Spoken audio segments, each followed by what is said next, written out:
ಗುರುರ್ಬ್ರಹ್ಮ ಗುರುರ್ವಿಷ್ಣು ಗುರುರ್ದೇವೋ ಮಹೇಶ್ವರಃ ಗುರು ಸಾಕ್ಷಾತ್ ಪರಬ್ರಹ್ಮ ತಸ್ಮೈ ಶ್ರೀ ಗುರವೇ ನಮಃ. ಧ್ಯಾನ ಮೂಲ ಗುರು ಮೂರ್ತಿ ಪೂಜ್ಯ ಮೂಲ ಗುರು ಪಾದ ಮಂತ್ರ ಮೂಲ ಗುರು ವಾಕ್ಯ ಮುಕ್ತಿ ಮೂಲೋ ಗುರು ಕೃಪಃ. ಶ್ರೋತ್ರಿಯ ಬ್ರಹ್ಮನಿಷ್ಠ ಸದ್ಗುರು ಬಸವಾನಂದರ ಪಾದಕಮಲಗಳಿಗೂ ಹಾಗೂ ಅವರ ಪ್ರತಿರೂಪದಂಥ ನಿಜಗುಣಪ್ಪನವರ ಪಾದಕಮಲಗಳಿಗೂ ನನ್ನ ದೀರ್ಘದಂಡ ಪ್ರಣಾಮಗಳನ್ನು ಸಲ್ಲಿಸುತ್ತಾ, ಸದ್ಗುರು ಮಾರ್ತಾಂಡ ಸಾವಯ ಸದ್ಗುರುಗಳ ಪಾದಕಮಲಗಳಿಗೂ ಹಾಗೂ ರಾಯಪ್ಪ ಸದ್ಗುರುಗಳ ಪಾದಕಮಲಗಳಿಗೂ ನನ್ನ ದೀರ್ಘದಂಡ ಪ್ರಣಾಮಗಳನ್ನು ಸಲ್ಲಿಸುತ್ತಾ, ಗುರು ಸ್ವರೂಪರಾದಂಥ ನನ್ನ ಪತಿದೇವರಿಗೂ ಕೂಡ ನನ್ನ ದೀರ್ಘದಂಡ ಪ್ರಣಾಮಗಳನ್ನು ಸಲ್ಲಿಸುತ್ತಾ, ಮನದಲ್ಲಿ ಸ್ಮರಿಸಿಕೊಳ್ಳುತ್ತಾ, ತಮ್ಮೆಲ್ಲರಿಗೂ ವಂದಿಸುತ್ತಾ, ಇವತ್ತಿನ ಕೈವಲ್ಯ ಪದ್ಧತಿ ನಿಜಗುಣವರು ರಚಿಸಿದಂಥ ಕೈವಲ್ಯ ಪದ್ಧತಿ ಒಳಗೆ ನೀತಿ ಕ್ರಿಯೆ ಚರ್ಯಸ್ಥಳದ 14ನೇ ಪದ ಕೆಲವು ವಿಷಯಗಳನ್ನು ನೋಡಿಕೊಂಡು ಹೋಗೋಣ. ಕೊನೆಯ ನುಡಿಗಳು ಅದಾವ.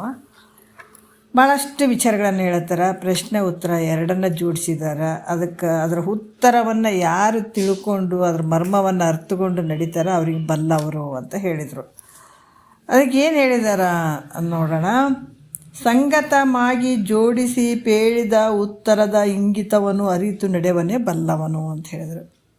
ಸಂಗತಮಾಗಿ ಅಂದ್ರೆ ಪೂರ್ವಾಪರ ಸಂಬಂಧ ಮಾಡಿ ಜೋಡಿಸಿ ಹೇಳಿದಂಥದ್ಕೆ ಅದರದ್ದು ಉತ್ತರದ ಇಂಗಿತವನ್ನು ಅದರದ ವಿಚಾರವನ್ನು ತಿಳ್ಕೊಂಡು ಹೇಳಿದಂಥ ವಿಚಾರಗಳನ್ನು ಅದನ್ನೇ ತಿಳ್ಕೊಂಡು ಅದರ ಮರ್ಮವನ್ನು ತಿಳ್ಕೊಂಡು ಅದೇ ಪ್ರಕಾರ ಯಾರು ನಡೀತಾರೋ ಅವ್ರಿಗೆ ಬಲ್ಲವರು ಅಂತ ಹೇಳಿದರು. ಇಂದಿನ ವಿಚಾರದಲ್ಲಿ ಕೂಡ ಭಾಳಷ್ಟು 3ನೇ ನುಡಿಯಲ್ಲಿ ಕೂಡ ಹೇಳಿದ್ದಾರೆ. ಏನು ಹೇಳಿದಾರ? ತಳುವುದೇ ಮಾಳ್ಪದಾವುದು ಭವಾರಡ ಅಗ್ಗಳಿಕ ಯಾವುದು ಚರಿತ್ರವು ಈ ಮನುಜಕುಲ ಜನನದ ಲಾಭವುದು ಆನಾರೆಂದು ತಿಳಿಯುವುದು ಆ ವೀರವಾವುದು ಕಂತು ವಿಜಯ ಅನ್ನುವಂಥದ್ದು. ಕಂತು ವಿಜಯ ಅಂತಂದರೆ ಏನಪ್ಪ ಅಂತಂದ್ರೆ ಇಲ್ಲಿ ಕಾಮನನ್ನು ಗೆಲ್ಲುವಂಥದ್ದು. ಇಲ್ಲಿ ವೀರ ಯಾವುದು ಅಂದ್ರೆ ಕಾಮನನ್ನು ಜಯಿಸುವಂಥದ್ದೇ ವೀರತನ ಅನ್ನುವಂಥದ್ದು. ಇಂದಿನ ವಿಚಾರದಲ್ಲಿ ತಳುವುದೇ ಮಾಳ್ಪದು ಯಾವುದು ಅನ್ನುವಂಥದ್ದು, ಅಗ್ಗಳಿಕೆ ಯಾವುದು ಸುಚರಿತ್ರ ಅನ್ನುವಂಥದ್ದು, ಆಮೇಲೆ ಮನುಜಕುಲ ಜನನದ ಲಾಭ ಯಾವುದು ಅಂತ ಹೇಳಿದಂಗಾಯಿತು. ನಿನ್ನೆ ಹೇಳಿದೆ. ಅದಕ್ಕೆ ಇಲ್ಲಿ ಕೂಡ ನಿನ್ನೆ ಒಂದು ಪ್ರಶ್ನೆ ಬಂದಿತ್ತು. ಮನುಷ್ಯ ಹುಟ್ಟಿದಾನಂದ್ರೆ ಹಂಗೆ ಸಾಯಬಾರ್ದು, ಯಾಕಂದ್ರೆ ಜ್ಞಾನ ಅನ್ನುವಂಥದ್ದು ಭಾಳ ಮುಖ್ಯವಾಗಿರ್ತದೆ. ಅದಕ್ಕೆ ನರ ಜನ್ಮದಿಂದ ಹೆದೋಳು ಮಿಗಿಲುಂಟೆ ಅಂತ ಹೇಳಿದರು. ಇಂಥ ಶರೀರ ಬಂದಾಗ ನಾವು ಇಂಥ ಜ್ಞಾನವನ್ನು ಪಡ್ಕೊಳ್ಬೇಕಾಗ್ತದೆ. ಅದಕ್ಕೆ ಏನು ನಿರ್ದೊಡೆ ನಮ್ಮ ನಿಜಬೋಧೆ ಒಂದಿಲ್ಲದಿರೆ ಕಾನನದ ಬೆಳದಿಂಗಳಂತೆ ನಿಷ್ಫಲವು ಅಂತ ಹೇಳ್ತಾರೆ. ಏನೇ ಮಾಡಿದರೂ ಕೂಡ ಎಲ್ಲ ವ್ಯರ್ಥ.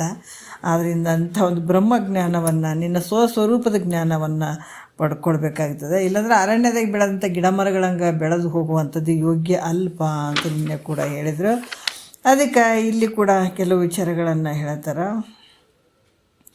ಇಲ್ಲಿ ತಮ್ಮನ್ನು ತಾವು ಯಾರೂ ಮರ್ತಿಲ್ಲ, ನಾನು ಇದ್ದೇನೆ ಅಂತ ಇಲ್ಲಿ ಕೂಡ ಎಲ್ಲರಿಗೂ ಇದು ಜ್ಞಾನ ಐತೆ. ನಾನು ಇದ್ದೇನೆ ಅಂತಲೇ ಹೇಳ್ತಾರೆ. ಅಂತಂದಮೇಲೆ ಪುನಃ ತಿಳಿಯುವಂಥ ಅವಶ್ಯಕತೆ ಏನೈತೆ ಅಂತ ಕೂಡ ಅವ್ರು ಹೇಳಿದರು. ಇಲ್ಲಿ ನಾನು ಅನ್ನುವಂಥ ಶಬ್ದಕ್ಕೆ ಏನಪ್ಪ ಅಂದ್ರೆ ಆತ್ಮ ಪರಮಾತ್ಮ ಎರಡು ತಾಧ್ಯಾತ್ಮ ಹೊಂದಿರುವಂಥದ್ದು. ಒಳಗಡೆ ಚೈತನ್ಯ ರೂಪವಾಗಿರುವಂಥ ಆತ್ಮನೂ ಇದ್ದಾನೆ, ಶರೀರ ಅನಾತ್ಮವಾಗಿರುವಂಥದ್ದು ಎರಡೂ ಮಿಕ್ಸ್ ಅದಕ್ಕೆ ನಾನು ಅಂತ ಹೇಳ್ತಾನೆ ತಾಧ್ಯಾತ್ಮ ಭಾವ ಹೊಂದಿದ್ದದಕ್ಕೆ. ಹಂಗಾಗಿ ಇಲ್ಲಿ ಈತ ಯಾಕೆ ಈ ಸಂಸಾರ ಚಕ್ರದಲ್ಲಿ ಬಿದ್ದು ಒದ್ದಾಡಕತ್ತಾನ ಅಂತಂದ್ರೆ ಆತ್ಮನಲ್ಲಿ ಅನಾತ್ಮನಲ್ಲಿ ಆತ್ಮಭಾವ ಮಾಡಿದ್ದಾನೆ. ಅದಕ್ಕೆ ಇಲ್ಲಿ ಕಲಬೆರಿಕೆ ಆಗ್ಯದ. ಕಲಬೆರಿಕೆ ಆಗೋದಕ್ಕೆ ನಮಗೆ ಭಾಳಷ್ಟು ದುಃಖ ಆಗಿರುವಂಥದ್ದು. ನಾವಿವಾಗೇನು ಆತ್ಮ ಯಾವುದು ಅನಾತ್ಮ ಯಾವುದು ಅಂತ ಬೇರ್ಪಡಿಸ್ಬೇಕಾಗ್ಯದ. ಹಂಗಾಗಿ ಇಂಥ ಒಂದು ಬೇರ್ಪಡಿಸಿದಾಗ ಇದಕ್ಕೆ ಸದ್ವಿವೇಕ ಅಂತ ಕೂಡ ಹೇಳಿದ್ದಾರೆ ಅವರು.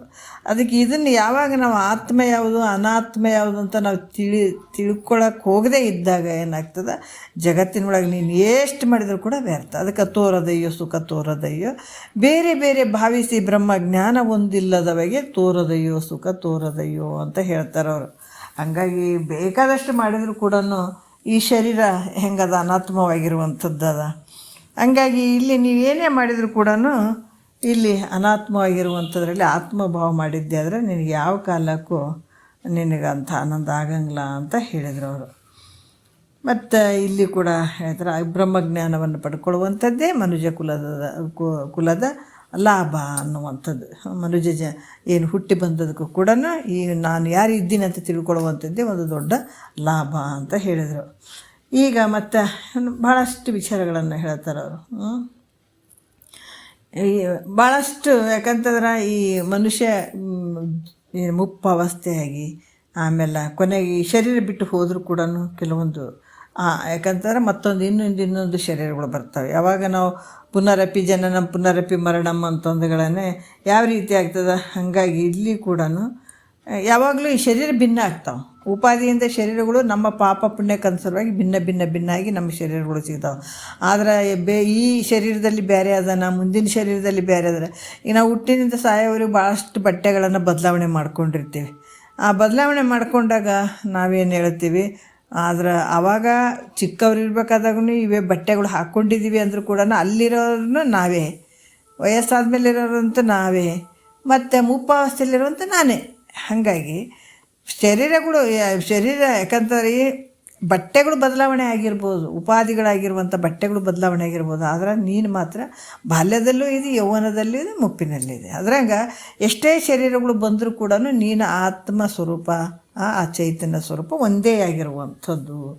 ಅದಕ್ಕೆ ಅದು ಹೆಂಗದಂತಂದ್ರೆ ನಾಶ ಆಗದೇ ಇರುವಂಥದ್ದು ಐತೆ ಅನ್ನುವಂಥದ್ದು. ಶರೀರಗಳು ಈ ಶರೀರ ಯಾಕಂದರೆ ಇದನ್ನು ಯಾವಾಗ ತಿಳ್ಕೊಳ್ಳಂಗಿಲ್ಲ, ಈ ಶರೀರ ಬಿಟ್ಟು ಇನ್ನೊಂದು ಶರೀರಕ್ಕೆ ಹೋಗುವಂಥದ್ದು ಅಷ್ಟೇ ಆಗ್ತದಂದ್ರೆ ಅಲ್ಲ, ಈ ಶರೀರ ಬಿಟ್ಟು ಇನ್ನೊಂದಕ್ಕೆ ಹೋಗುವಂಥದ್ದು ಇರುವಂಥದ್ದು ಒಂದೇ.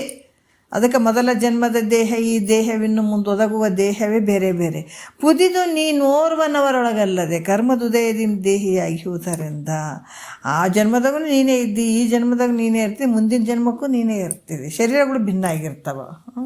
ಅದಕ್ಕೆ ನೀನು ಯಾವಾಗಲೂ ಇರುವಂಥವನು ಅಂತ ಇದ್ರ ಮೇಲೆ ನೀ ತಿಳ್ಕೊ. ಮತ್ತು ಇವೆಲ್ಲ ಇಂದ್ರಿಯಗಳನ್ನು ಅರಿಯುವುದರಿಂದ ನೀನೇ. ಜ್ಞಾನೇಂದ್ರಿಯಗಳು ಯಾವಂದ್ರೆ ಗೊತ್ತಿದೆ ನಿಮಗೆ. ಸ್ತೋತ್ರ, ತ್ವಕ್ಕು, ಜೀವ, ಗ್ರಾಣ, ನೇತ್ರ, ಅಂತಃಕರಣಗಳು, ಮನ, ಬುದ್ಧಿ, ಚಿತ್ತು, ಅಹಂಕಾರ. ಆಮೇಲೆ ಪಂಚವಾಯುಗಳು ಪ್ರಾಣ, ಅಪಾನ, ವ್ಯಾನ, ಉದಾನ, ಸಮಾನ. ಯಾವುದು ಶಬ್ದಾದಿ ವಿಷಯಗಳು ಶಬ್ದ, ಸ್ಪರ್ಶ, ರೂಪು, ರಸ, ಗಂಧ. ಕರ್ಮೇಂದ್ರಿಯಗಳು ವಾಕ್, ಪಾಣಿ, ಪಾದ, ಗುಹ್ಯ, ಗುದ. ಇವೆಲ್ಲ ಏನದಾವ ಇಂದ್ರಿಯಗಳು, ಇವೆಲ್ಲ ನಿನ್ನಿಂದನೇ ತಿಳಿಸ್ಕೊಳ್ತಾವೆ. ಯಾಕಂದರೆ ಇವೆಲ್ಲವನ್ನು ಇದಿರಿಟ್ಟು ಅರಿಯುವಂಥವನು, ಇವೆಲ್ಲ ಅರಿಸಿಕೊಳ್ತಾವೆ. ನೀನು ಇದಿರಿಟ್ಟು ಅರಿಯುವಂಥವು ನಿನ್ನ ಯಾವಾಗಲೂ ಇರುವಂಥವ್ನು ಇರ್ತೀಯಪ್ಪ. ಅದರಿಂದ ಆತ್ಮನಿಗೆ ಚಿದ್ರೂಪತ್ವ ಹೇಳುವಂಥದ್ದು. ಅಂದರೆ ಯಾವಾಗಲೂ ಎಲ್ಲವನ್ನ ತಿಳಿತಾ ಇರ್ತಾನೆ ಅನ್ನುವಂಥದ್ದು. ಎಲ್ಲದರಲ್ಲೂ ಅದಾನ, ಎಲ್ಲ ಶರೀರಗಳಲ್ಲಿರುವಂಥ ಒಬ್ಬವನೇ ಆತ್ಮ ಅದಾನ, ಮತ್ತು ಎಲ್ಲವನ್ನ ತಿಳಿಯುವಂಥವನು ಅದಾನ. ಅದಕ್ಕೆ ಎಲ್ಲದರಲ್ಲಿ ಇರುವಂಥ ಸದ್ರೂಪು, ಎಲ್ಲವನ್ನ ತಿಳಿಯುವಂಥದ್ದು ಚಿದ್ರೂಪು. ಈ ರೀತಿ ಇರುವಂಥದ್ದು. ಮತ್ತು ಆನಂದ ರೂಪವಾಗಿರುವಂಥವನು ಅದನ್ನು. ಈ ರೀತಿ ಸತ್ತು ಚಿತ್ತು ನಿತ್ಯ ಆನಂದ ಲಕ್ಷಣಗಳಿಂದ ಕೂಡಿದಂಥವನು ಪ್ರತ್ಯೇಗಾತ್ಮ. ಸತ್ತು ಚಿತ್ತು ಆನಂದ ರೂಪವೇ ಕೂಡ್ಕೊಂಡಂಥವನೇ ಯಾರಂದ್ರೆ ಪ್ರತ್ಯೇಗಾತ್ಮ. ಅಂಥ ಪ್ರತ್ಯೇಗಾತ್ಮನೇ ನಾನು ಅನ್ನುವಂಥದ್ದು. ಅಂಥ ಪ್ರತ್ಯೇಗಾತ್ಮ ಅರಿಯುವಂಥ ಪ್ರತ್ಯೇಗಾತ್ಮನೇ ನಾನು ಇದ್ದೀನಿ. ಇವು ದೇಹಾದಿಗಳು ನಾನಲ್ಲ ಅಂತ ತಿಳ್ಕೊಳ್ಬೇಕಾಗ್ತದೆ. ದೇಹ, ಮನಸ್ಸು, ಬುದ್ಧಿ, ಚಿತ್ತು, ಅಹಂಕಾರ ಇವೇನು ಅದಾವ, ಈ ಕಣ್ಣು, ಕಿವಿ, ಮೂಗು ಇವೇನದಾವ, ಇವೆಲ್ಲ ಜ್ಞಾನೇಂದ್ರಗಳು. ಇವು ಯಾವ ನಾನಲ್ಲ, ನನ್ನಿಂದ ತಿಳಿಸಿಕೊಡ್ತಾವೆ. ಹಾಗಾಗಿ ಇವಾಗಕ್ಕೆ ನಾನು ಸಾಧ್ಯ ಇಲ್ಲ. ಯಾಕಂದ್ರೆ ಇವೆಲ್ಲವನ್ನು ಇದಿರಿಟ್ಟು ಅರಿಯುವಂಥ ಆತ್ಮಸ್ವರೂಪ ನಾನು ಬೇರೆ ಇದ್ದೀನಿ ಅಂತ ಈ ರೀತಿಯಾಗಿ ತಿಳಿಯುವಂಥದ್ದು. ಆ ಸ್ವರೂಪ ಅನ್ನುವಂಥದ್ದು ತಿಳ್ಕೊಳ್ಳುವಂಥದ್ದೇ. ಈ ನಮ್ಮ ಸ್ವರೂಪವನ್ನು ತಿಳ್ಕೊಳ್ಳುವಂಥದ್ದೇ ದೊಡ್ಡ ಸಂಪತ್ತು. ಇದಕ್ಕಿಂತ ಎಲ್ಲ ಸಂಪತ್ತುಗಳು ಇದ್ರ ಕಡಿಮೆನೇ, ಇದ್ರ ಕೆಳಗೇ ಇರುವಂಥದ್ದು. ಎಲ್ಲಕ್ಕಿಂತ ದೊಡ್ಡ ಸಂಪತ್ತು ಅಂದ್ರೆ ನಾನು ಯಾರಿದ್ದೀನಿ ಅಂತ ತಿಳ್ಕೊಳ್ಳುವಂಥದ್ದು. ಈ ರೀತಿ ನಡೆಯುವಂಥದ್ದು ಏನೈತಿ, ಇದು ಮನುಜ ಕುಲ ಜನನದ ಲಾಭ. ಈ ರೀತಿ ತಿಳ್ಕೊಂಡಾಗ ಈ ಜನ್ಮ ಸಾರ್ಥಕ ಆಗ್ತದೆ. ಇಲ್ಲಾಂದ್ರೆ ವ್ಯರ್ಥವಾಗಿ ಹಾಳು ಮಾಡ್ಕೊಂಡು ಹೋಗ್ಬಿಡ್ತೀವಿ. ಮತ್ತು ಮುಂದೆ ಇದೇ ಶರೀರ ಬರ್ತದೆ ಅನ್ನೋದು ಗ್ಯಾರಂಟಿ ಇಲ್ಲ. ಬೇರೆ ಬೇರೆ ಬರ್ತಾವೆ ನೋಡ್ರಿ, ನಮ್ಮ ಕಣ್ಣೆದುರಿಗೆ ಅದಾವಲ್ಲ, ಪ್ರಾಣಿ ಪಕ್ಷಿಗಳು, ಗಿಡ ಮರಗಳು ಇವೆಲ್ಲ ಅದಾವಲ್ಲ. ಮತ್ತು ನಮ್ಮ ಪುಣ್ಯಕ್ಕೆ ಪಾಪಕ್ಕೆ ಅನುಸಾರವಾಗಿ ಅಂಥ ಶರೀರಗಳು ಬರ್ತಾವೆ. ಮತ್ತು ಇಲ್ಲಿ ಕೂಡ ವೀರವಾವುದು ಕಂತು ವಿಜಯ ಅಂತ ಹೇಳ್ತಾರೆ ನೋಡು.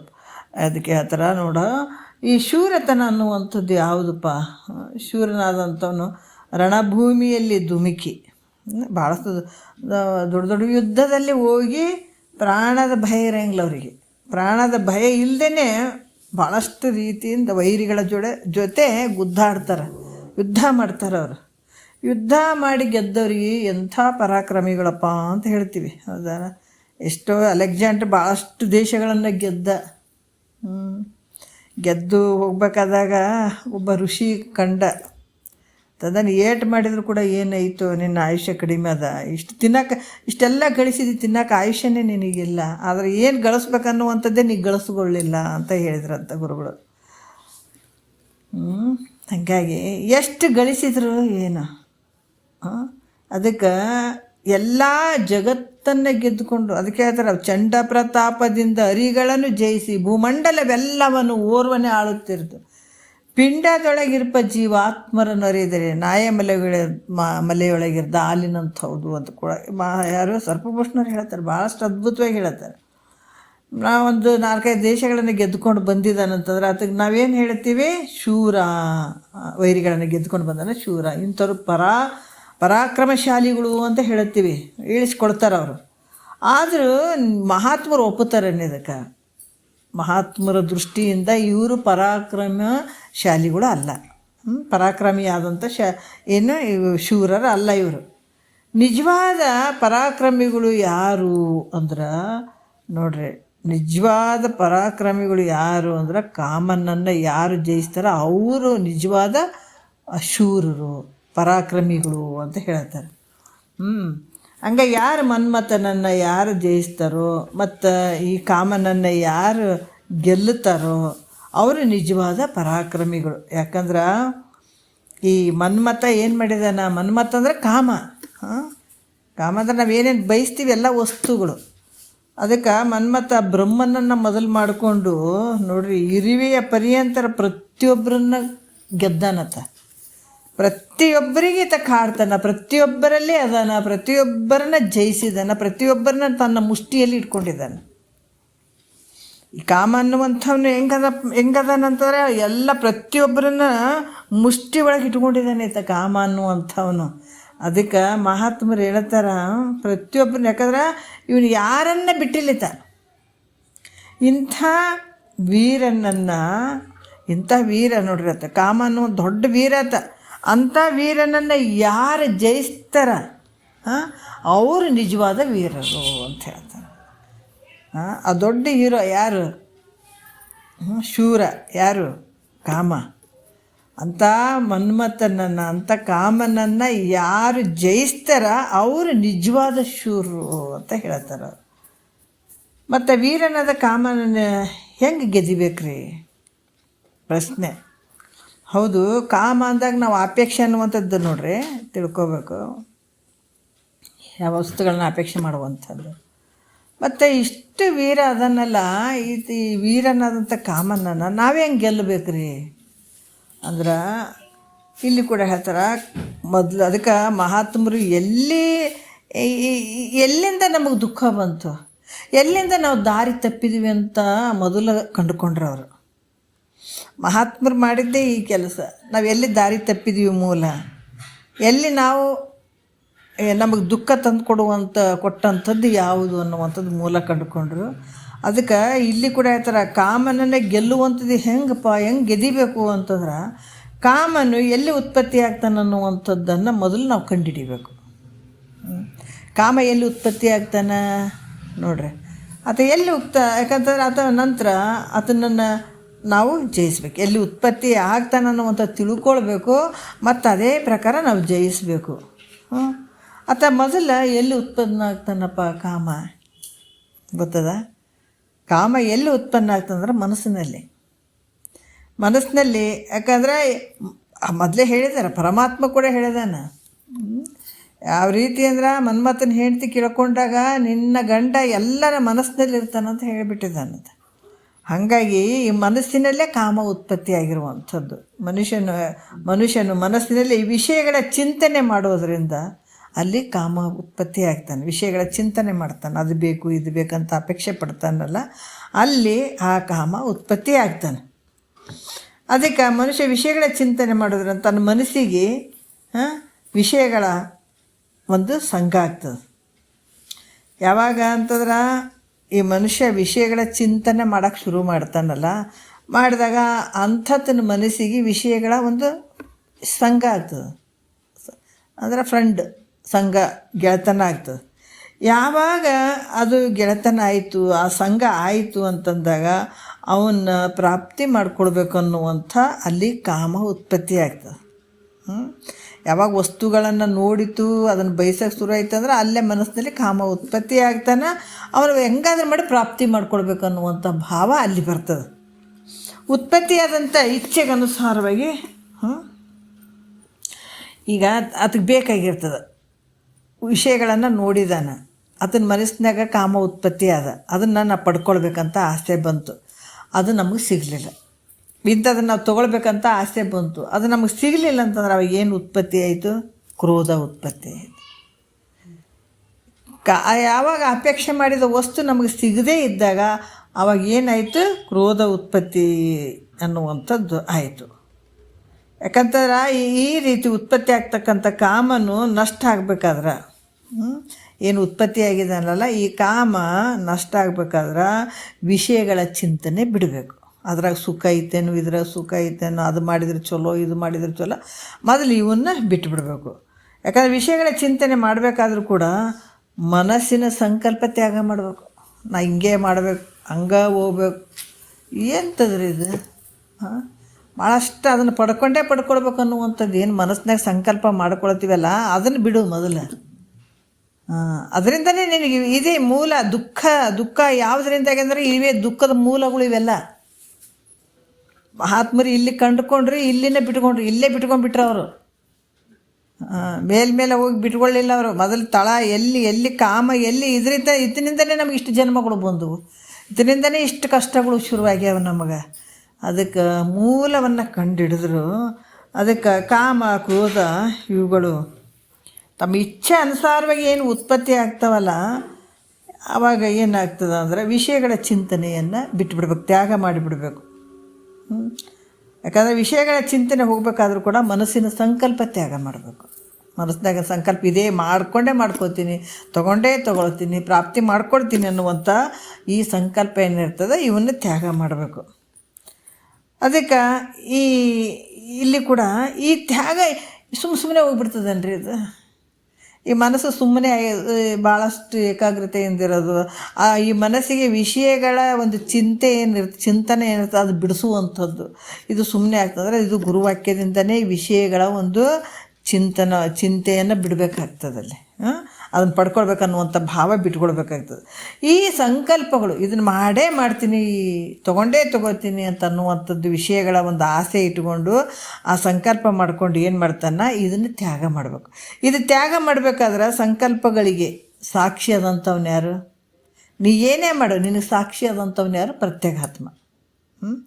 ಆ ಪ್ರತ್ಯೇಗಾತ್ಮನ ನೀನು ಅನುಸಂಧಾನ ಮಾಡಬೇಕು. ಯಾವಾಗಲೂ ನಿನ್ನಲ್ಲಿ ಆಸೆ ಅನ್ನುವಂಥದ್ದು ನಷ್ಟ ಆಗಬೇಕಾದ್ರೆ ನೋಡಿ, ಕಾಮನ್ನ ಗೆಲ್ಲಬೇಕಾದಂಥ ವಿಚಾರ ಹೇಳಕತ್ತಾರ. ಕಾಮನ ಯಾಕಂದರೆ ಯಾವುದೇ ವಸ್ತುವನ್ನು ಪಡ್ಕೊಳ್ಬೇಕನ್ನುವಂಥ ಆಸೆ ಎಲ್ಲಿ ಹುಡ್ತು? ಮನಸ್ಸಿನಲ್ಲಿ ಹುಟ್ಟ್ಯದ.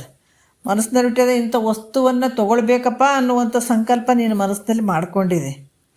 ಅಂಥ ಸಂಕಲ್ಪವನ್ನು ನೀ ತ್ಯಾಗ ಮಾಡಬೇಕು. ತ್ಯಾಗ ಇಂಥದ್ದನ್ನ ಯಾಕಂದ್ರೆ ಆ ತ್ಯಾಗ ಮಾಡಬೇಕಾದ್ರೂ ಕೂಡ ಸುಮ್ಮನೆ ತ್ಯಾಗ ಆಗಿಬಿಡ್ತಂದ್ರೆ ಸುಮ್ಮನೆ ತ್ಯಾಗ ಆಗಂಗಿಲ್ಲ. ಅದು ಯಾವುದರಿಂದ ತ್ಯಾಗ ಆಗ್ತಂದ್ರೆ ಈ ಎಲ್ಲಕ್ಕೂ ಈ ಸಂಕಲ್ಪಕ್ಕೂ ಕೂಡ ಸಾಕ್ಷೀಭೂತನಾದಂಥ ಪ್ರತ್ಯೇಗಾತ್ಮನ ಒಂದು ಅನುಸಂಧಾನ ಮಾಡ್ತಾ ಇರಬೇಕು. ಅದಕ್ಕೆ ಈ ಕಾಮನನ್ನು ಗೆಲ್ಲುವಂಥದ್ದು ಯಾವುದು ಅಂತ ನೋಡ್ರಿ, ಪ್ರತ್ಯೇಗಾತ್ಮನ ಅನುಸಂಧಾನ ಮಾಡ್ತಾ ಹೋಗ್ಬೇಕು. ಅಂದಾಗ ಮಾತ್ರ ಈ ಮನಸ್ಸಿನಲ್ಲಿ ಯಾವ ಸಂಕಲ್ಪಗಳು ಹೇಳ್ತೇವೋ ಆಯಾ ಸಂಕಲ್ಪಗಳಿಗೆ ನಾನು ಸಾಕ್ಷಿ ರೂಪ ಅದೀನಿ ಅಂತ ತಿಳ್ಕೋಬೇಕು. ಭಾಳ ಸುಲಭ ನೋಡ್ರಿ, ಭಾಳ ಸುಲಭನೂ ಐತೆ, ಭಾಳ ಕಠಿಣನೂ ಐತೆ. ಸುಮ್ಮನೆ ಗೆಲ್ಲಬೇಕ್ರಿ ಅಂತಾರೆ, ಸುಮ್ಮನೆ ನಾವು ಗುರುವಾಕ್ಯವನ್ನು ಕೇಳದ ನಾನು ಮನ್ಮಥನನ್ನ ಕಾಮನನ್ನು ಜಯಿಸ್ತೀನಿ ಅಂದ್ರೆ ಆಗ್ತದನ? ಇಲ್ಲಿ ಹೋರಾಡ್ಬೇಕಾಗ್ಯದ, ಇಲ್ಲಿ ನಿನ್ನೊಳಗೆ ನೀನು ಯುದ್ಧ ಮಾಡಬೇಕಾಗ್ಯದ.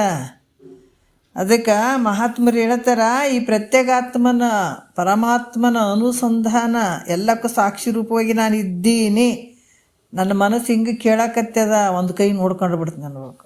ಬ್ಯಾರೆದವ್ರು ನೋಡ್ಕೊತೀವಿ ಅಂತೀವಿ, ಒಂದು ಕೈ ನೋಡ್ಕೊಂಡ್ಬಿಡ್ತೀವಿ ಅವರಿಗೆ. ಹಿಂಗಂದಾರ, ಹಿಂಗೆ ಮಾಡ್ಯಾರ ಅಂತೇಳಿ ಅವ್ರಿಗೆ ಒಂದು ಕೈ ನೋಡ್ಕೊಂಡ್ಬಿಡ್ತೀವಿ ಅಂತೀವಿ. ನಿನ್ನ ಮನಸ್ಸಿಗೆ ಮಹಾತ್ಮರು ತಮ್ಮ ಮನಸ್ಸಿಗೆ ತಾವು ಹೇಳ್ಕೊಂಡ್ರು ಇದು ತಿನ್ಬೇಕಂತೀಯ ಒಂದು ಕೈ ನೋಡ್ಕೊಂಡ್ಬಿಡ್ತೀನಿ ಅನ್ನೋರು. ಇದನ್ನು ಬಯಸ್ತೀಯಾ ನೋಡ್ಕೊಂಬಿಡ್ತೀನಿ ಅಂತ ಒಂದು ಸಲ ನೋಡ್ಕೊಂಬಿಡ್ತೀನಿ ಅಂತ ಮಧ್ಯಾಹ್ನ ಏನಾರು ಬಯಸಿತ್ತು ಅಂದ್ರೆ ಸಂಜೆ ಕಡೆ ಬಂದು ಅದಕ್ಕೆ ಶಿಕ್ಷೆ ಮಾಡೋರು ತಮ್ಮ ಮನಸ್ಸಿಗೆ ತಾವೇ ಶಿಕ್ಷೆ ಮಾಡ್ಕೊಳ್ಳೋರು ಅವರು. ಅದಕ್ಕೆ ಯಾವ ರೀತಿ ಶಿಕ್ಷೆ ಅಂದ್ರೆ ಹೌದು ಇದೇನೋ ಬಯಸ್ತಾ ಮನಸ್ಸು, ಆ ಮನಸ್ಸು ಬಯಸಿದಂಥದಕ್ಕೆ ಸಾಕ್ಷಿ ಸ್ವರೂಪ ನಾನು ಇದ್ದೀನಿ ಅಂತ ತಿಳಿಯುವಂಥದ್ದು. ಅಲ್ಲಿ ಬಯಸುವಂಥದ್ದು ಬೇರೆ, ಆ ಬಯಸುವಂಥದ್ದಕ್ಕೆ ಸಾಕ್ಷಿ ಸ್ವರೂಪವಾಗಿರುತ್ತೆ ಪ್ರತ್ಯೇಕಾತ್ಮ ಸ್ವರೂಪ ನಾನು ಬೇರೆಯೇ ಇದ್ದೀನಿ ಇದು ಬಯಸಕತ್ತದಂತ ಅನ್ನೋದು. ಈ ರೀತಿಯಿಂದ ಯಾವಾಗಲೂ ಪ್ರತ್ಯೇಕಾತ್ಮನ ಅನುಸಂಧಾನ ಮಾಡ್ತಾ ಹೋಗುವಂಥದ್ದು. ಅಂದ್ರೆ ಯಾವಾಗ ಮನಸ್ಸಿನಲ್ಲಿ ಯಾವ್ಯಾವ ಸಂಕಲ್ಪಗಳು ಹೇಳ್ತಾವೆ ಇದನ್ನು ಮಾಡ್ಬೇಕಂತ ಯಾವ ಸಂಕಲ್ಪಗಳು ಹೇಳ್ತಾವ ಆಯಾ ಸಂಕಲ್ಪಗಳಿಗೆ ನಾನು ಸಾಕ್ಷಿಯಾಗಿದ್ದೇನೆ ಅನ್ನುವಂಥದ್ದು ಪ್ರತಿ ಕ್ಷಣದಲ್ಲೂ ಅನುಸಂಧಾನ ಮಾಡ್ತಾ ಇರಬೇಕು ನೋಡ್ರಿ. ಹಂಗೆ ಮಾಡಿದಾಗ ಹಿಂಗೆ ಮಾಡೋದ್ರಿಂದ ಸಂಕಲ್ಪಗಳು ಹೆಂಗಾಗ್ತಾವಂದ್ರೆ ನಷ್ಟ ಆಗಿಬಿಡ್ತಾವೆ. ಮತ್ತು ನಮ್ಗೆ ಯಾವ ಅಂಥವೇನು ಆಸೆಗಳು ಉಟ್ಕೊಳಂಗಿಲ್ಲ ತತ್ತನ್ಬೇಕು. ಏನಾರ ಆ ಥರ ಮಾಡಬೇಕು ಬಿಡ್ಬೇಕಂದ್ರೆ ಮತ್ತು ಅದಕ್ಕೆ ಸಾಕ್ಷಿಯಾಗಿರುವಂಥದ್ದು ಒಬ್ಬತ್ತು ನೋಡ್ತಾನೆ ಇರ್ತಾನಲ್ಲ.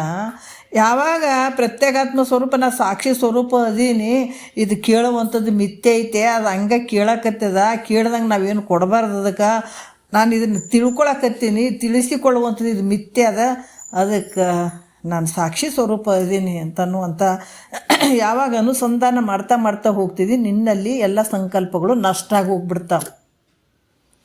ನಷ್ಟ ಈಗ ಹಿಂಗೆ ನಷ್ಟ ಆದಾಗ ಸಂಕಲ್ಪಗಳು ಈ ನಷ್ಟ ಆಗೋದ್ರಿಂದ ಏನಾಗ್ತದೆ ಇದು ಮಾಡೇಬೇಕು ಇದು ಮನೆ ಕಟ್ಟಬೇಕು ಇದನ್ನು ತೊಗೊಳ್ಳೇಬೇಕು ಒಂದು 10 ಎಕರೆ ಹೊಲ ತೊಗೊಳ್ಳೇಬೇಕು ಇಂಥದ ಮಾಡಬೇಕು ಅಂಥದ ಮಾಡಬೇಕು ಅಂಥೇಳಿ ಏನು ಮನಸ್ಸಿನಾಗ ಇಟ್ಕೊಂಡು ಕೂತಿರ್ತಿದ್ದಿ. ಅದಕ್ಕೆ ಈ ಸಂಕಲ್ಪಕ್ಕೆ ಸಾಕ್ಷಿಯಾದಂಥ ಪ್ರತ್ಯೇಕಾತ್ಮ ಸ್ವರೂಪ ನಾನು ಇದ್ದೀನಿ ಅಂತ ನೀ ಯಾವಾಗ ಅನುಚಿಂತನೆ ಮಾಡ್ತಾ ಹೋಗ್ತಿ ಆವಾಗ ನಿನಗೆ ವಿಷಯಗಳ ಚಿಂತನೆ ಕೂಡ ನಷ್ಟ ಆಗಿಬಿಡ್ತಾವೆ.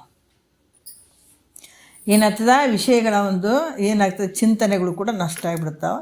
ವಿಷಯಗಳ ಚಿಂತನೆಗಳು ನಷ್ಟ ಆಯಿತು ಅಂತಂದಾಗ ನೋಡ್ರಿ ಅವೆಲ್ಲ ಶಬ್ದಾದಿ ವಿಷಯಗಳು ದೂರ ಮಾಡೋದ್ರಿಂದ ಏನಾಗ್ತದೆ ಅಲ್ಲಿ ಅದು ಇದು ಬಯಸ್ಬೇಕನ್ನುವಂಥದ್ದು ಬರೋಂಗಿಲ್ಲ. ಕಾಮ ಕೂಡ ಅಲ್ಲಿ ನಷ್ಟ ಆಗಿಬಿಡ್ತಾನೆ, ಕಾಮನ ಕೂಡ ಅಲ್ಲಿ ನಷ್ಟ ಆಗಿಬಿಡ್ತಾನೆ. ಈ ರೀತಿ ಕಾಮನನ್ನು ಏನಂದ್ರೆ ಜಯಿಸುವಂಥದ್ದು, ಈ ರೀತಿ ಜಯಿಸ್ಬೇಕು ಕಾಮನನ್ನು. ಇದು ಶೂರತನ. ಈ ರೀತಿ ತಿಳ್ಕೊಂಡು ಅದಕ್ಕೆ ಇಲ್ಲಿ ಕ್ರಮ ಅಂತ ಯಾಕೆ ಹೇಳ್ತಾರೆ ಅಂದ್ರೆ ಎಲ್ಲದಕ್ಕೂ ಕ್ರಮಗಳು ಅದಾವಿಲ್ಲಿ. ಈ ರೀತಿ ಹೋದಾಗ ನಾವು ಅಂಥ ಕಾಮನನ್ನು ಜಯಿಸ್ಲಿಕ್ಕೆ ಆಗ್ತದೆ, ಇಲ್ಲಾಂದ್ರೆ ನಾವು ಯಾವ ಕಾಲಕ್ಕೂ ಜಯಿಸೋಕ್ಕಾಗಲ್ರಿ. ಅದಕ್ಕೆ ಈ ರೀತಿ ಇದಕ್ಕೇನು ಹೇಳ್ತಾರೆ ಶೂರತನ. ಹಿಂಗೆ ಮಾಡ್ಕೊಂಡ್ರು ಮಹಾತ್ಮರು. ಇದಕ್ಕೆ ಶೂರತನ ಅಂತ ಹೇಳ್ತಾರೆ. 4ನೇ ನುಡಿ ನೋಡೋಣ ಮತ್ತೇನು ಹೇಳ್ತಾ ಇದ್ದಾರೆ. ಗುರುತನ ಆವುದು ಇಳೆಯುಳು ಆಯಾಚನೆ, ಪರತರ ಸುಖವಾವುದು ಅಖಿಲ ಭೋಗವಿರತಿ, ವರಗುಣ ಆವುದು ಉದಾರ ಅಚ್ಚಳಿಯದ ಆಭರಣವಾವುದು ಬಗೆಗೊಳಿಸುವ ವಿದ್ಯೆ ಅಂತ ಇಲ್ಲಿ ವಿಚಾರಗಳನ್ನು 4ನೆಯ ನುಡಿಯಲ್ಲಿ ಹೇಳ್ತಾ ಇದ್ದಾರೆ. ಇಳೆ ಅಂದರೆ ಭೂಮಿ, ಇಳೆಯೊಳಂದ್ರೆ ಭೂಮಿಯಲ್ಲಿ. ಗುರುತನವಾವುದು ಅಂದರೆ ಪೂಜ್ಯತೆ ಯಾವುದು,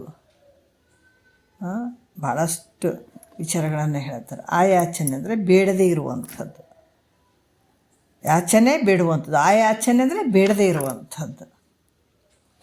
ಮತ್ತು ಇಲ್ಲಿ ಕೂಡ ಹೇಳ್ತಾರೆ ಗುರುತನವಾವುದು ಇಳೆಯೋಳು ಅಂದ್ರೆ ಗುರುತನ ಯಾವುದು ಅಂದ್ರೆ ಪೂಜ್ಯತೆ ಗೌರವ.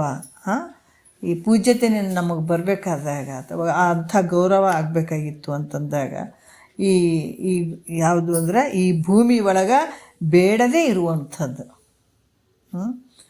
ಆಯಾಚನೆ.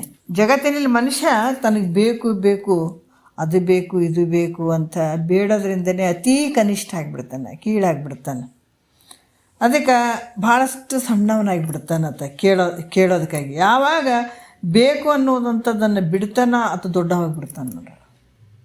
ಬೇಕು ಅನ್ನುವಂಥ ಭಾವನೆಯಲ್ಲಿ ಕೂಡ ಬಿಡ್ತಾನೆ ಅದು ದೊಡ್ಡವಾಗ್ತಾನೆ.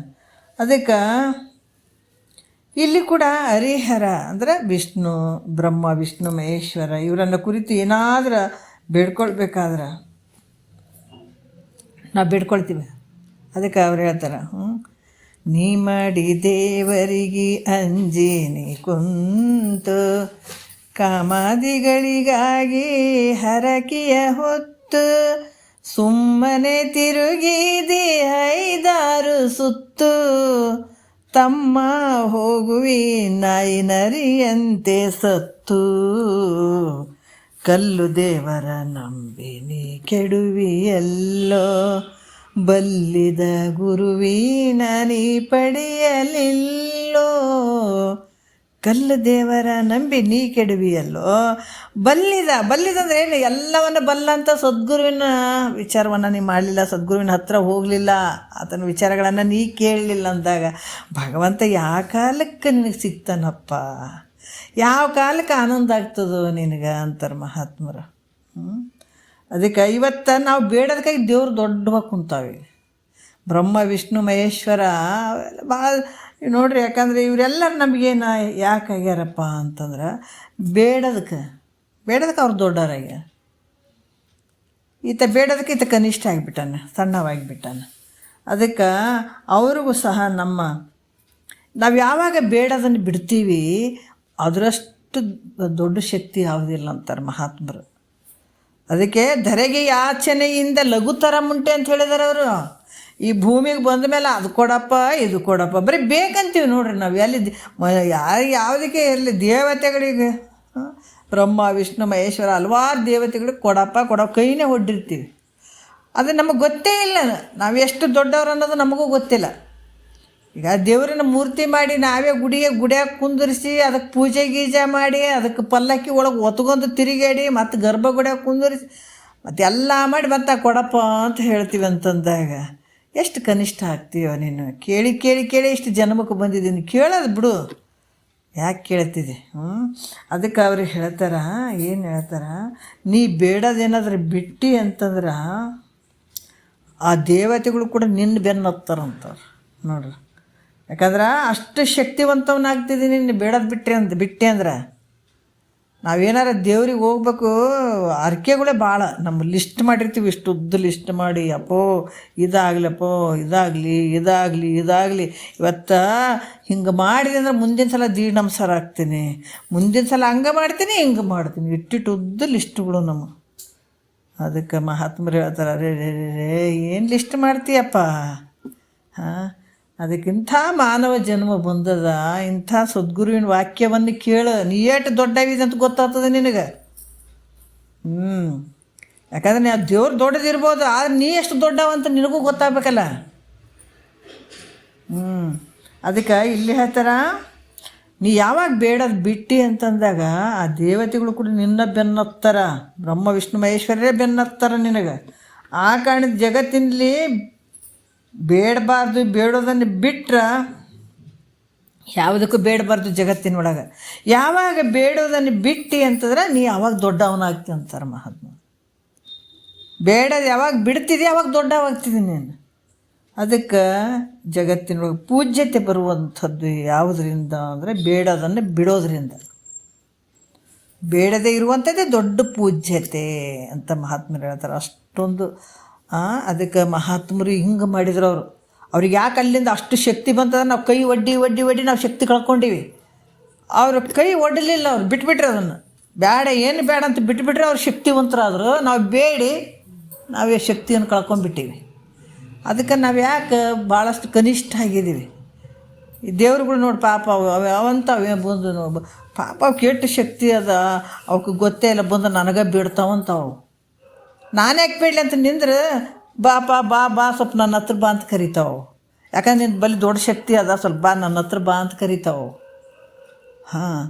ಅದಕ್ಕೆ ಹಾಗಾಗಿ ಮಹಾತ್ಮರು ಭಾಳ ಚಂದ ಹೇಳ್ತಾರೆ, ನಿನಗೆ ಜಗತ್ತಿನೊಳಗೆ ಪೂಜ್ಯತೆ ಬರುವುದು ಯಾವುದಂದ್ರೆ ಬೇಡದೇ ಇರುವುದರಿಂದ. ಅದಕ್ಕೆ ನೀ ಬೇಡಕ್ಕೆ ಹೋಗಬೇಡ, ಅದು ಕೊಡು ಇದು ಕೊಡು ಯಾವುದು ಶಾಶ್ವತ ಅಲ್ಲ. ಈಗ ಬಂದಿದೆ ಭಗವಂತ ನಿನಗೆ ಎಲ್ಲನೂ ಕೊಟ್ಟಿದ್ದಾನೆ. ಅದ್ರ ಜೊತೆಗೆ ಬೇಡ ಗುರುನಾಥನ ಬಳಿ ಏನು ಬೇಡ ಅಂದ್ರೆ ಬ್ರಹ್ಮಜ್ಞಾನವನ್ನು ತಿಳ್ಕೊಳಕ್ಕೆ ಪ್ರಯತ್ನ ಮಾಡ. ಅದು ಬಿಟ್ಟು ನೀ ಬೇಡಕ್ಕೆ ಶುರು ಮಾಡಿದೆ ಅಂದರೆ ಇದು ಕಳ್ಕೊತಿದೆ. ಅದಕ್ಕೆ ಅಣಿಮಾದಿ ಸಕಲ ಸಿದ್ಧಿಗಳೊಡನೆ ತನ್ನ ಮನ ನೋಡ್ರಿ, ಅಣಿಮಾದಿ ಸಕಲ ಸಿದ್ಧಿಗಳೊಡನೆ ತನ್ನ ಮನ ದಣಿವಂತೆ ನಾಕ ಲೋಕದೋಳು ಪರಿಣಮಿಸಿ ಅಣಿಯರದೆ ಗುರು ಸಿದ್ಧ ನೊಡನ ಹೆಣಕ್ಕೆ ಒಡೆಯಾದೀರೆ ಹೆಣಕ್ಕೆ ಮಾಡಿರ್ದ ಶೃಂಗಾರದಂತ ಹೋದು. ಎಷ್ಟು ಅದ್ಭುತವಾಗಿ ಹೇಳ್ತಾರಲ್ಲ.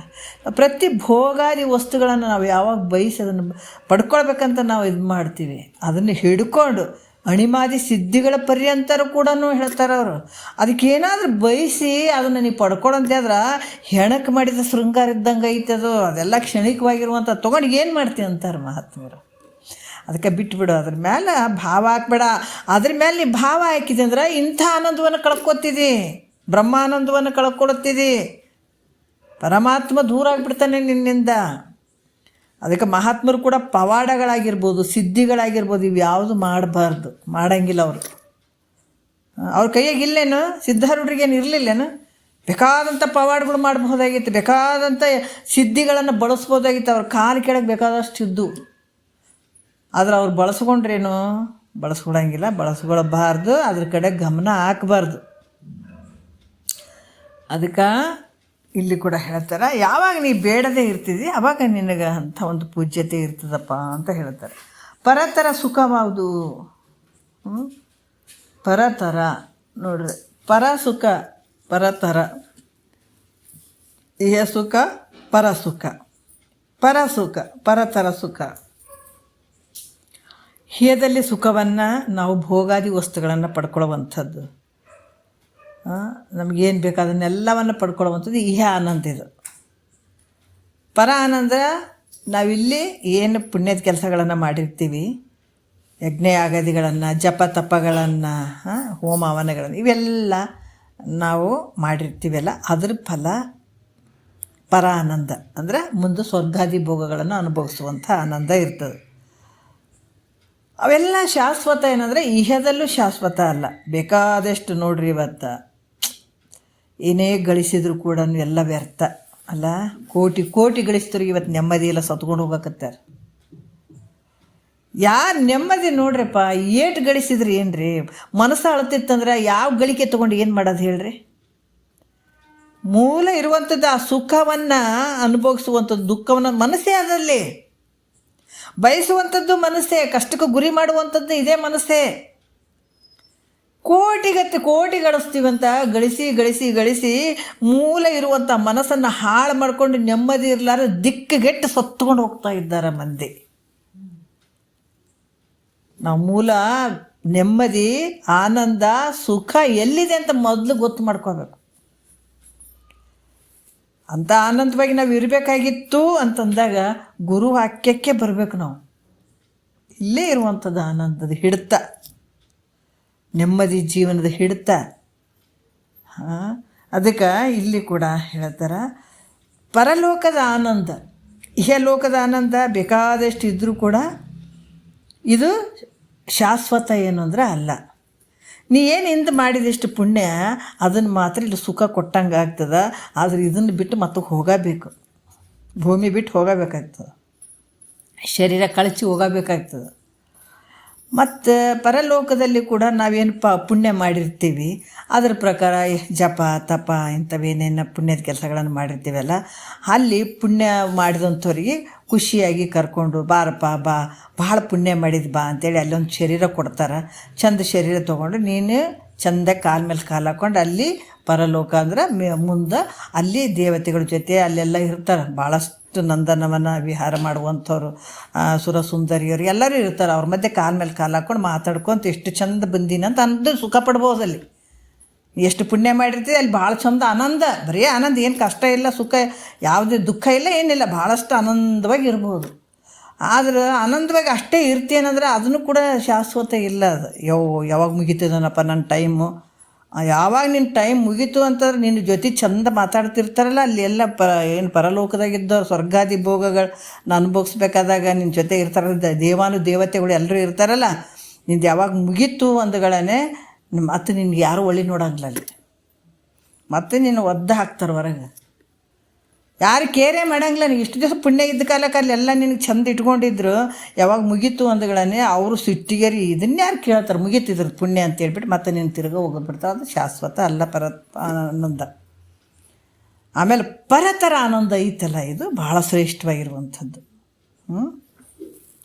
ಯಾಕಂದ್ರೆ ಈ ಪರತರ ಆನಂದ ಪರತರ ಸುಖವಾವುದು ಮತ್ತು ಪರತರ ಸುಖ ಯಾವುದಪ್ಪ ಅಂತಂದ್ರೆ ಅಖಿಲ ಭೋಗ ವಿರತಿ ಇದೆ ನೋಡ್ರಿ. ಪರತರ ಆನಂದ ಯಾವುದಂದ್ರೆ ಏನು ಅಖಿಲ ಭೋಗ ಅದಾವಲ್ಲ, ರಾಜ ವೈಭೋಗ ಅಂತ ಅದ್ರಾಗ ನೀವು ಮುಳುಗೋದು ಅಲ್ಲಿದು.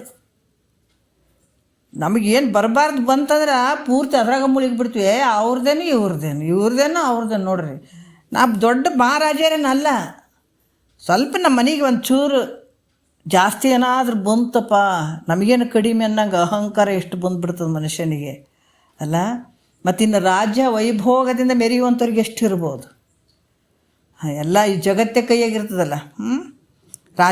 ರಾಜರಿಗೆ ಎಲ್ಲರೂ ಕೈಯಾಗಿರ್ತಾರೆ, ಅವ್ರ ಕೈಯಾಗ. ಮತ್ತು ಅವ್ರಿಗೇನಾಗಿರೋದು ಬೇಡ. ಅದಕ್ಕೆ ಇದರಿಂದ ನಮ್ಗೆ ಆನಂದ ಐತೆ ಸುಖ ಐತೆ ಅಂತ ಹೇಳ್ತಾರಲ್ಲ ಮಹಾತ್ಮರು. ಹೇಳ್ತಾರೆ, ಏನು ಹೇಳ್ತಾರೆ, ಜಗತ್ತೇ ಒಂದು ತೃಣ ಸಮಾನ ಅಂತ ಕಾಣಬೇಕಾಗ್ತದಂತಾರೆ ಅವರು. ಬರೀ ನಾ ದೊಡ್ಡ ರಾಜ್ಯ ಇದ್ದೀನಿ, ದೊಡ್ಡ ಸಂಪತ್ತು ಉಳ್ಳಂಥವನಂತ ಅಲ್ಲ.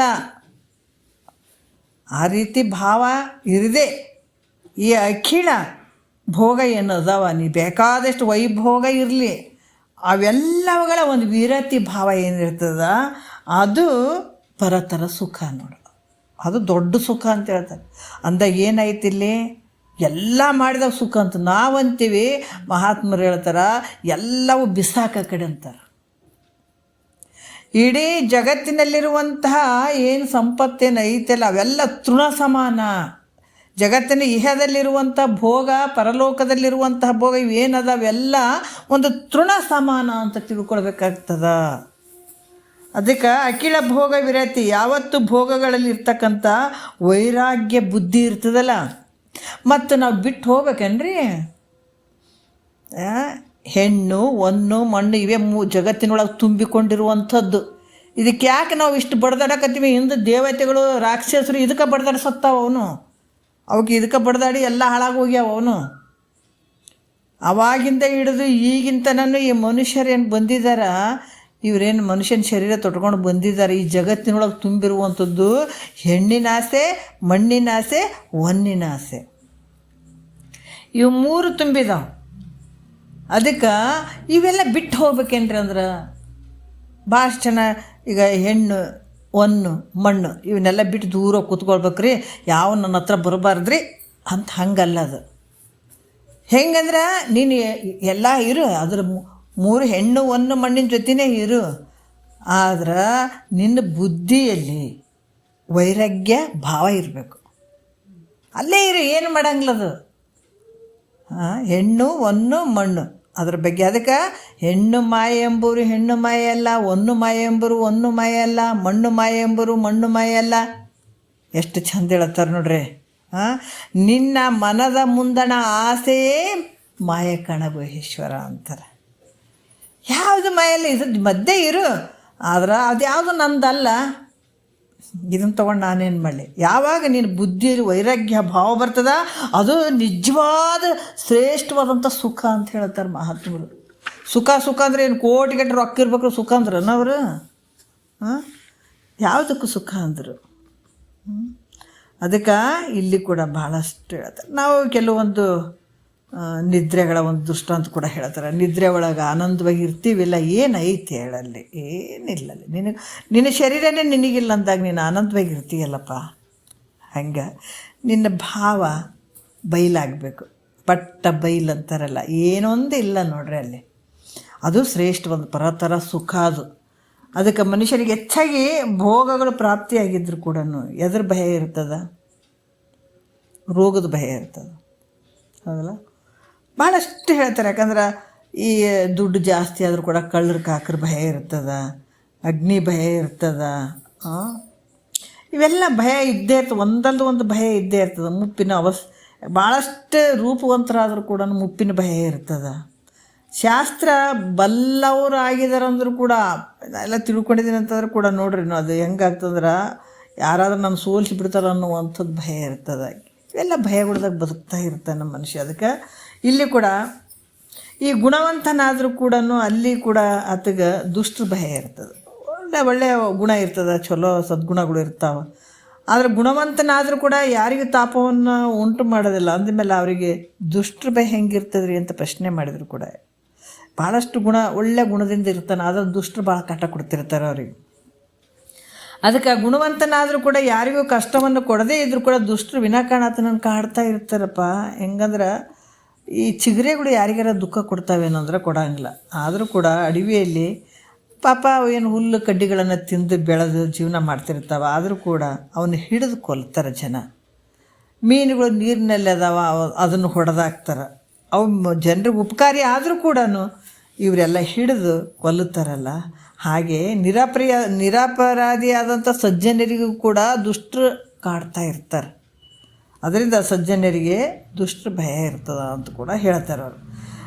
ಇಲ್ಲಿ ಮತ್ತು ಈ ಮನುಷ್ಯನಿಗೆ ಒಂದಲ್ದು ಒಂದು ಸಲ ಎಷ್ಟೇ ಇದ್ದರೂ ಕೂಡ ಭಾಳಷ್ಟು ಶ್ರೀಮಂತದಂದರೆ ಅದಕ್ಕೆ ಏನು ಚಿಂತಿಲ್ಲ ಅಂದ್ರೆ ಸಾವಿನ ಭಯ ಇರ್ತದೆ. ಯಾಕಂದ್ರೆ ಈ ದೇಹ ಹೋಗುವ ಮಟ್ಟ ಆ ಒಂದು ಭಯ ಇರ್ತದೆ.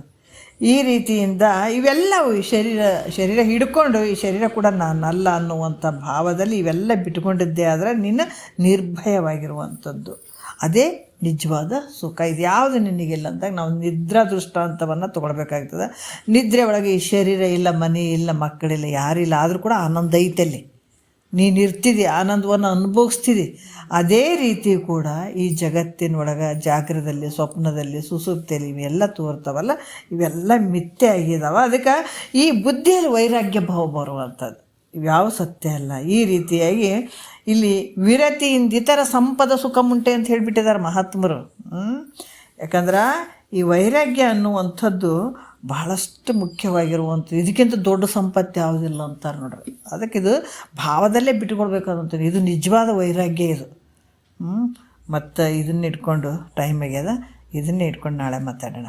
ಭಾಳ ಅದ್ಭುತವಾದಂಥ ವಿಚಾರಗಳನ್ನು ಹೇಳ್ತಾರೆ. ನಾಳೆ ನೋಡೋಣ. ಒಂದೆರಡು ಮತ್ತು ಗುರುಗಳ ಪಾದಕ್ಕೆ ಅರ್ಪಿಸಿ ಹರ ಓಂ.